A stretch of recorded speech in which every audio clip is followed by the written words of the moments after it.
Hey, welcome back to the Cultivating Truth channel. I'm Robert, your host. Thanks again for watching, listening.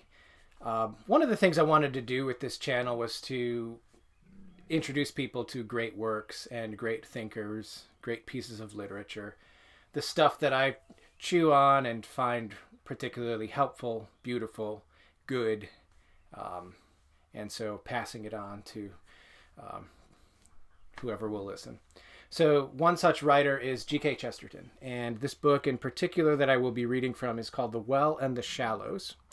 It is a collection of a number of his essays, particularly on the Catholic faith. The essay I'm going to read is titled The Surrender Upon Sex. It has to do with the Anglican Church, birth control, and issues that were going on at his time in the early 1900s, but it's still quite relevant for today. I will read the essay in its entirety. I will not clutter it with my comments. I will give those at the end. So, without further ado, The Surrender Upon Sex by GK Chesterton. I have explained that these are sketches of 6 separate occasions on which I should have become a Catholic, if I had not been the one and only kind of human being who cannot become a Catholic. The excitement of conversion is still open to the atheist and the diabolist, and everybody can be converted, except the convert. In my first outline, I mentioned that one of these crises, which would have, in any case, driven me the way I had already gone, was the shilly-shallying and sham liberality of the famous Lambeth Report, on what is quaintly called birth control. It is, in fact, of course, a scheme for preventing birth in order to escape control. But this particular case was only the culmination of a long process of compromise and cowardice about the problem of sex, the final surrender after a continuous retreat.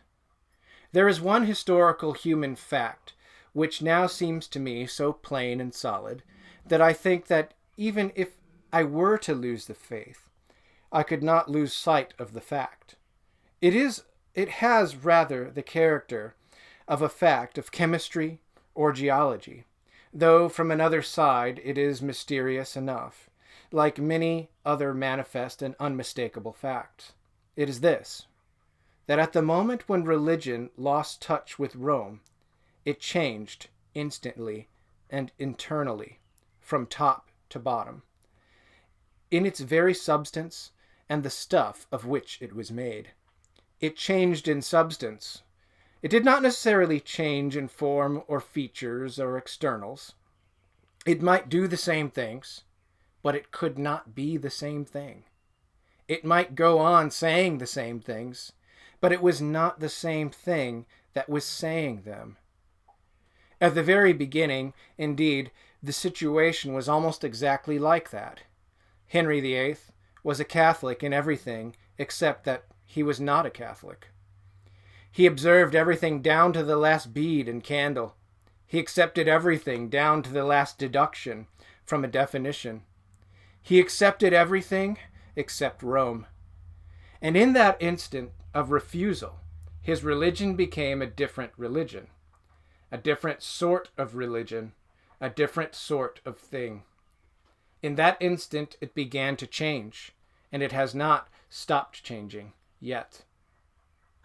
We are all somewhat wearily aware that some modern churchmen call such continuous change progress, as when we remark that a corpse crawling with worms has an increased vitality, or that a snowman, slowly turning into a puddle, is putrefying itself of its accretions. But I am not concerned with this argument here. The point is that a dead man may look a sleeping man for a moment after he is dead, but decomposition has actually begun. The point is that the snowman may, in theory, be in the image of a man.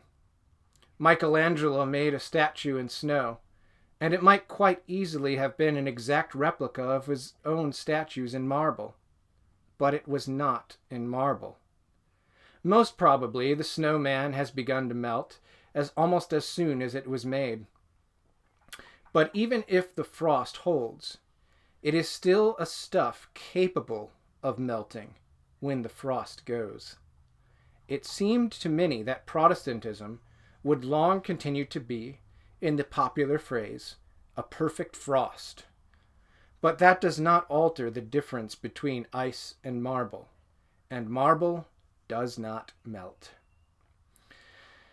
The same sort of progressives are always telling us to have a trust in the future. As a fact, one thing that a progressive cannot possibly have trust in is the future. He cannot have a trust in his own future, let alone in futurism. If he sets no limit to change, it may change all his progressive views as much as his conservative views.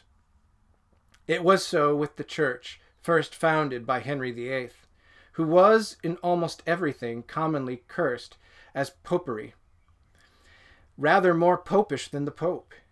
He thought he might trust it to go on being orthodox, to go on being sacramentalist, to go on being sacerdotalist, to go on being ritualist, and the rest. There was only one little weakness. It could not trust itself to go on being itself.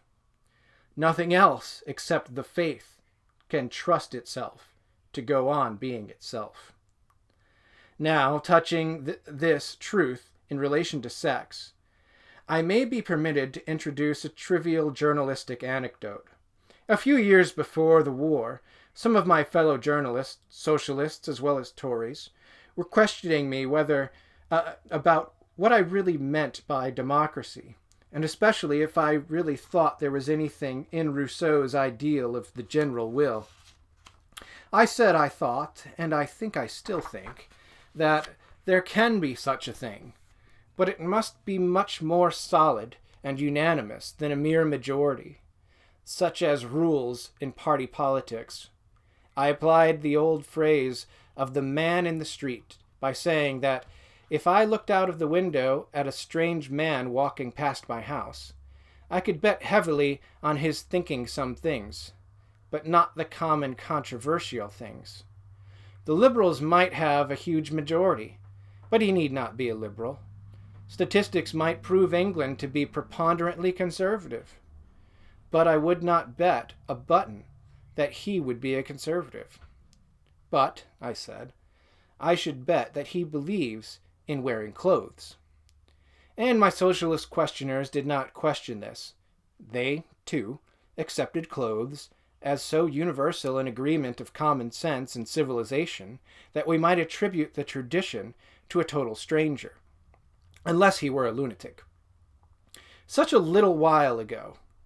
Today, when I see the stranger walking down the streets, I should not bet that he believes even in clothes. The country is dotted with nudist colonies. The bookstalls are littered with nudist magazines. The papers swarm with polite little paragraphs praising the brownness and braveness of the special sort of anarchical asses here in question. At any given moment, there may be a general will, but it is an uncommonly weak and wavering sort of will, without the faith to support it. As in that one matter of modesty, or in the mere externals of sex, so in all the deeper matters of sex, the modern will has been amazingly weak and wavering, and I suppose it is because the Church has known from the first this weakness, which we have all discovered at last, that about certain sexual matters she has been very decisive and dogmatic, as many good men have quite honestly thought, too decisive and dogmatic. Now, a Catholic is a person who has plucked up the courage to face the incredible and inconceivable idea that something else may be wiser than he is. And the most striking and outstanding illustration is perhaps to be found in the Catholic view of marriage, as compared with the modern theory of divorce. Not, it must be noted, the very modern theory of divorce, which is the mere negation of marriage, but even more in the slightly less modern and more moderate theory of divorce, which was generally accepted even when I was a boy. This is the very vital point or test of the question, for it explains the Church's rejection of the moderate as well as the immoderate theory. It illustrates the very fact I am pointing out, that divorce has already turned into something totally different from what it was intended, even by those who first proposed it. Already, we must think ourselves back into a different world of thought in order to understand how anybody ever thought it was compatible with Victorian virtue. And many very virtuous Victorians did. But they only tolerated this social solution as an exception, and many other modern social solutions they would not have tolerated at all. My own parents were not even Orthodox Puritans or High Church people. They were Universalists, more akin to Unitarians. But they would have regarded birth prevention exactly as they would have regarded infanticide. Yet, about divorce, such liberal Protestants did hold an intermediate view, which was substantially this. They thought the normal necessity and duty of all married people was to remain faithful to their marriage, that this could be demanded of them, like common honesty or any other virtue. But they thought that in some very extreme and extraordinary cases, a divorce was allowable. Now, putting aside our own mystical and sacramental doctrine, this was not, on the face of it, an unreasonable position. It certainly was not meant to be an anarchical position. But the Catholic Church, standing almost alone, declared that it would, in fact, lead to an anarchical position. And the Catholic Church was right. Any man with eyes in his head, whatever the ideas in his head, who looks at the world as it is today, must know that the whole social substance of marriage has changed, just as the whole social substance of Christianity changed with the divorce of Henry VIII. As in the other case, the externals remained for a time, and some of them remain still. Some divorced persons, who can be married quite legally by a registrar, go on complaining bitterly that they cannot be married by a priest. They regard a church as a peculiarly suitable place in which to make and break the same vow at the same moment. And the Bishop of London, who was supposed to sympathize with the more sacramental party, recently submitted to such a demand on the ground that it was a special case, as if every human being's case were not a special case. That decision was one of the occasions on which I should have done a bolt if I had delayed it for so long.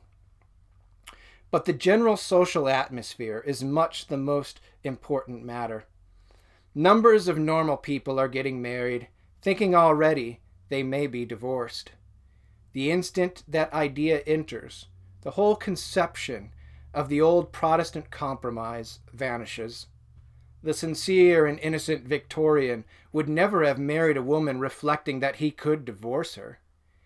He would as soon have married a woman reflecting that he could murder her. These things were not supposed to be among the daydreams of the honeymoon. The psychological substance of the whole thing has altered. The marble has turned to ice, and the ice has melted with most amazing rapidity. The Church was right to refuse even the exception. The world has admitted the exception, and the exception has become the rule.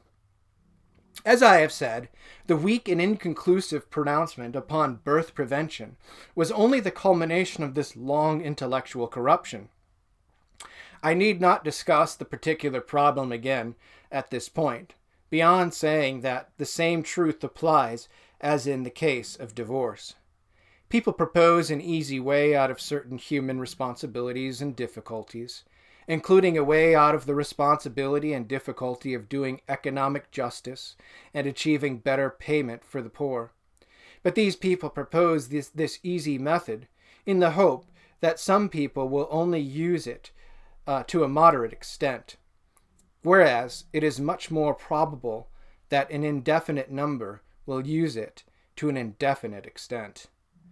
It is odd that they do not see this, because the writers and thinkers among them are no longer by any means optimistic about human nature, like Rousseau, but much more pessimistic about human nature than we are. Considering mankind as described, for instance, by Mr. Aldous Huxley, it is hard to see what answer he could possibly give, except the answer which we give, if the question were put thus. On the one side, there is an easy way out of the difficulty of avoiding childbirth. On the other side, there is a very difficult way out of the difficulty by reconstructing the whole social system and toiling and perhaps fighting for the better system. Which way are the men you describe more likely to take? But my concern is not with open and direct opponents like Mr. Huxley, but with all to whom I might once have looked to defend the country of the altars. The country of the Christian altars. They ought surely to know that the foe on the frontiers offers no terms of compromise, but threatens a complete destruction, and they have sold the pass. This concludes the essay. Excellent little essay there from GK Chesterton. So, few comments upon it. So again, the surrender upon sex. So I loved his illustration there of contrasting an ice sculpture or a snowman with a marble sculpture. They might be carved by Michelangelo, and it might even look very similar or very much identical. But for one crucial difference, one is made out of ice, the other is made out of marble, right? Ice melts, ice gives way to the heat, to the changes in temperature, to climate, and all of that, whereas marble stands firm. Okay, and obviously he's making in allusion to the difference between Anglicanism and Catholicism. So that really struck me as I was reading it, and it's you know, it's much worse than even in Chesterton's day. The Anglican Church, as he mentioned, it continues to progress, as some people would say, in a similar way of a corpse progressing, as he colorfully put it. It continues to progress. It's progressed now beyond accepting birth control, beyond accepting divorce, right? He's mentioned in here there was the acceptance of divorce in a special case. Well, every human being can say that their case is special, right? So if you're willing to grant the exception, well, the exception will then become the rule, right? And in the Anglican Church, you see that, right? So if divorce is allowable, then and remarriage, then why not these many other things, right? So take, for instance, the ordination of women, female priests, female bishops, or the granting the marriage to homosexuals, right? These are just obvious, egregious examples that Anglicanism has devolved into. And but this is to Chesterton's point. Well, why has that happened?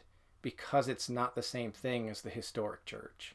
It's made of ice, not marble. Very insightful point by him. And as I had said in one of my initial videos here on this channel, that was one of the things that perplexed me as a Protestant, was, well, how come every Protestant denomination ultimately devolves into liberalism? Well, this is why. It's not made of the same substance, right? It can't hold. Give it enough time, give it enough pressure and changes in environment, it will give way. And so that's an unfortunate circumstance. He goes on, and there was a lovely little thing, and he just throws these things in the essay. This is why I love it. I love Chesterton. Just almost like a throwaway line that he tosses in here. I loved this line. Now, a Catholic is a person who has plucked up courage to face the incredible and inconceivable idea that something else may be wiser than he is. Oh, that is so good. So good.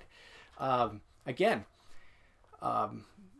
it's contrasting Protestantism with Catholicism. And so the Protestant, ultimately, he is relying upon his own judgment on various issues of theology. He's deciding which positions to take in theology, whereas the Catholic is somebody who is submitting to this entity that is higher and ostensibly wiser than himself.